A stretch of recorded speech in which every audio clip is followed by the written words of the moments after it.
Jay Lucas to Miami.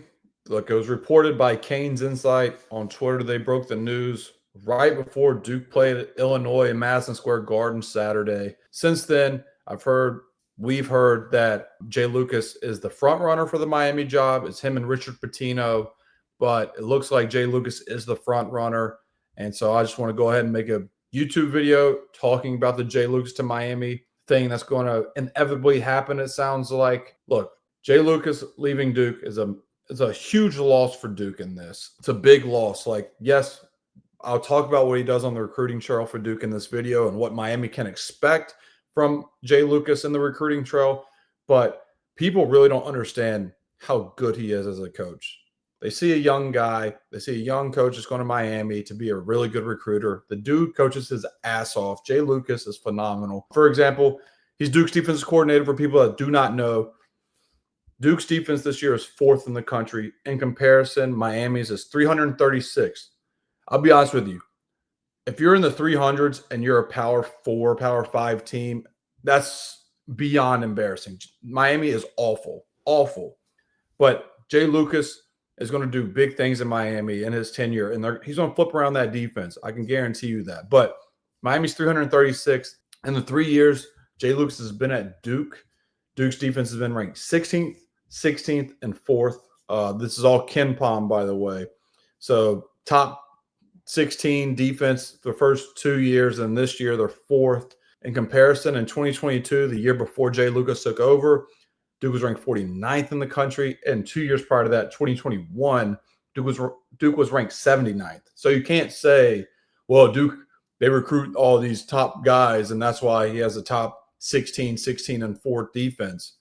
Duke's been doing it for a decade plus, and there were times in the Coach K era at the end where Duke had to go zone with these 5-star guys because they could not play defense. So Jay Lucas, instant impact on the defensive end for Miami for what he does coaching.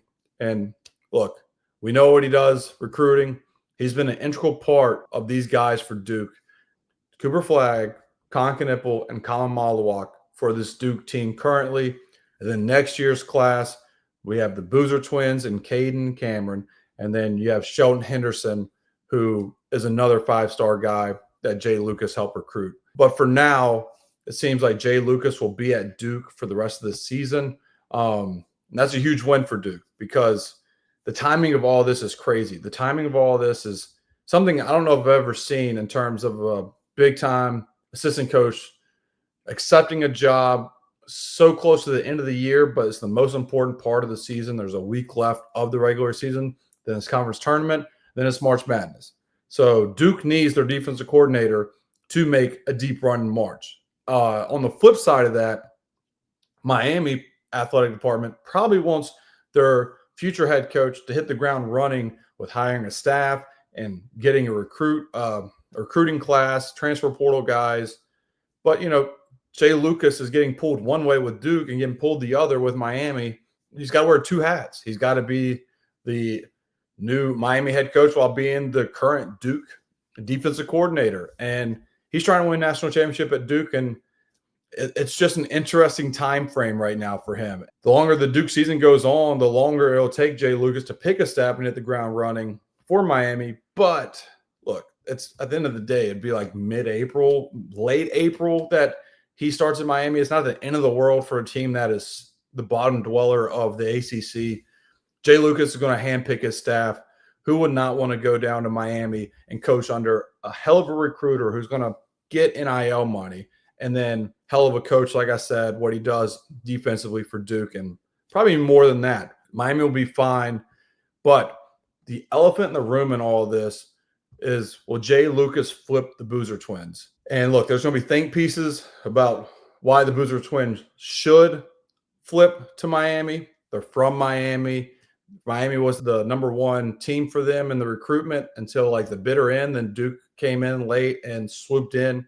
I personally think Duke will do everything in their power to hold on to the Boozer twins. I know they're from Miami.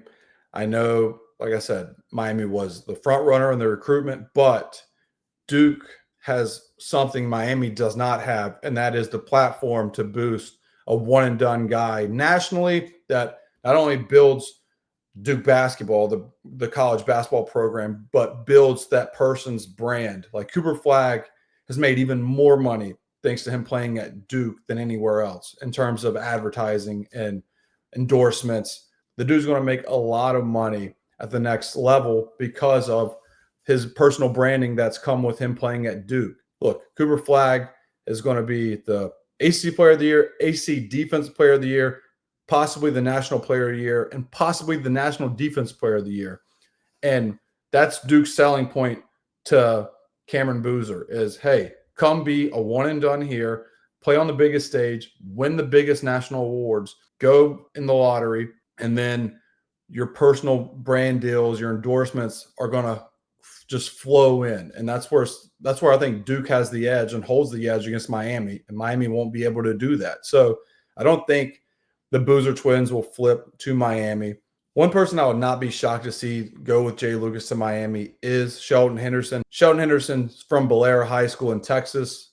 Jay Lucas also went to Blair High School in Texas, so they already have a personal connection there to where Sheldon Henderson pretty much committed to Duke because of Jay Lucas. So Jay Lucas leaving to go to Miami, I think the writing's on the wall for Sheldon Henderson to join him, and I think that's also fine for Duke and Duke fans because you'd rather have a year two Isaiah Evans because we've seen what he can do, especially these last two games, scoring 17 off the bench in both games. He's the wing that Duke needs to retain next year. It needs to be Cam Boozer and Isaiah Evans with whoever else on the floor. But Isaiah Evans is going to have an extended role next year. And Sheldon Henderson leaving with Jay Lucas is a win-win for Duke and Miami. All in all, I think Miami already made the hire of 2025, and we're in February. Jay Lucas, hell of a recruiter, hell of a coach. I expect him to make an instant impact at Miami. I don't know if it'll be the same flip as Pat Kelsey has done in Louisville in year one because Pat Kelsey's had years and years of head coaching experience, whereas this is the first year for Jay Lucas as a Division I head coach. But I think Jay Lucas will turn it around at Miami with his defensive strategy and his recruiting strategy. And, oh, by the way, Duke's next game is tomorrow at Miami, so you can't make this up.